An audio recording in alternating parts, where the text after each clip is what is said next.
আজ শুক্রবার 14ই জ্যৈষ্ঠ 2026 সালের 29শে মে। মীন রাশি, মীন লগ্ন, পাইসিস সাইনের জাতক জাতিকাদের আজকের দিনটি কিন্তু মধ্যম প্রকৃতির অতিবাহিত হবে।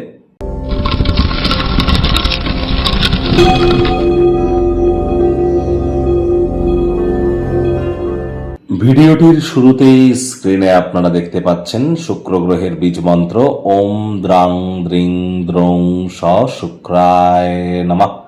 এটি আজ 108 বার জপ করুন, পারলে 1080 বার জপ করুন, অত্যন্ত উপকৃত হবেন। আর দেখুন, যারা বিশেষ করে শুক্রের এই যে বীজ মন্ত্র আপনারা জপ করতে যদি কঠিন বলে মনে হয়, তাহলে বলুন ওম সোম শুক্রায় নমঃ। এটিও বলুন, লাভান্বিত হবেন। বা স্নানের জলে আপনারা কাঁচা দুধ অথবা এক ছিপি গোলাপ জল অথবা 3-4 ফোঁটা আতর বা ইত্যাদি দিয়ে স্নান করুন। বাড়িতে রূপোর যদি কোনো পাত্র থাকে তাহলে রূপোর পাত্রে জল খান। আপনার বেডরুম, শোয়ার ঘরটি কচি কলাপাতা, আকাশি নীল এবং সাদা রঙের প্রয়োগ বেশি করুন। অন্যান্য কালার না থাকাটাই কিন্তু ভালো। শুক্র মানেই কিন্তু আমাদের মানসিক সুখ। শুক্রাণু শব্দটা শুক্র থেকে এসছে। প্রেম করে বিবাহ করতে চাইলে, জীবনে যদি রোম্যান্সকে ব্যাক পেতে চান, এছাড়া ক্রিয়েটিভিটি, যে কোনো সৃজনশীল ক্রিয়েটিভ কাজবাজ, ছবি আঁকা, নাচ গান, নাটক, কবিতা আবৃত্তি, অভিনয়, সমস্ত ক্রিয়েটিভ জিনিস, এর সাথে সাথে ওয়েলথ ক্রিয়েশন, সম্পত্তি, শুক্র মানে আমাদের স্ত্রী, তাহলে সবই কিন্তু শুক্র তত্ত্বের মধ্যে পড়ছে। শুক্রের মজবুতি এজন্য কিন্তু অত্যাবশ্যক।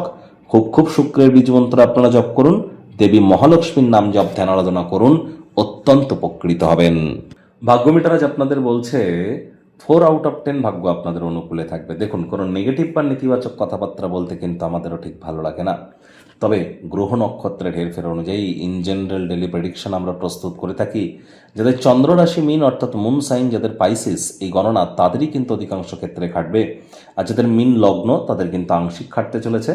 খুশিতে ভরা একটি দিন। মানসিক উত্তেজনা এবং মানসিক চাপকে অ্যাভয়েড করুন। পর সমালোচনা, পরচর্চা, পরনিন্দা, রাগ বিদ্বেষ, হিংসা, ঘৃণা, ইগো, অহংকার এগুলি ত্যাগ করুন।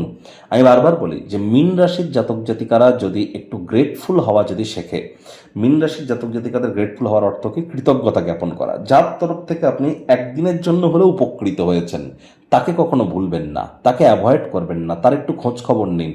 কোনো হেল্প না করতে পারলেও সে ভালো আছে তো, বেঁচে আছে তো, সুখে আছে তো, এই খোঁজটুকু তো একটু নিন। অবশ্যই কাছের মানুষজনদের প্রতি কিছু কর্তব্য জ্ঞাপন করার চেষ্টা করুন। স্বার্থপরতা ত্যাগ করে যদি আপনারা কৃতজ্ঞতা জ্ঞাপন করা শেখেন, আপনাদের জীবনের 90% প্রবলেমের সমাধান আপনাদের হয়ে যাবে। আজ পুরুষ হয়ে থাকলে বিনোদনের খাতে, মহিলা হয়ে থাকলে রূপচর্চার খাতে অতিরিক্ত সময় এবং অর্থ দুয়েরই অপচয় করা থেকে বিরত থাকা উচিত।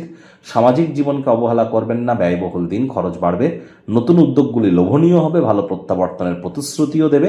চাকরিজীবীদের অফিসের পরিবেশ এক প্রকার বেশ। বস কলিগদের সাথে ভাব ভালোবাসা বাড়বে, কর্মে গতি অনুভব করবেন। মানুষজন আপনার বিষয়ে বিভিন্ন প্রশংসা সূচক মন্তব্য করবে, যা সর্বদাই আপনারা শুনতে চেয়েছিলেন। রাজনীতিবিদদের সমাজে পপুলারিটি বাড়বে। শিক্ষার্থী বিদ্যার্থীদের পড়াশোনায় মনোযোগ বৃদ্ধি করতে হবে। উচ্চশিক্ষার জন্য যারা বিদেশ যাত্রার কথা ভাবছিলেন, ভাগ্যদেবী আজ আপনাদের পক্ষে নেই। সন্তান সন্ততি থেকে থাকলে তাদের দিকে সজাগ দৃষ্টি আপনারা বজায় রাখুন। হাউস ওয়াইফ যারা আছেন, দিনের শুরুটা তাড়াতাড়ি করুন।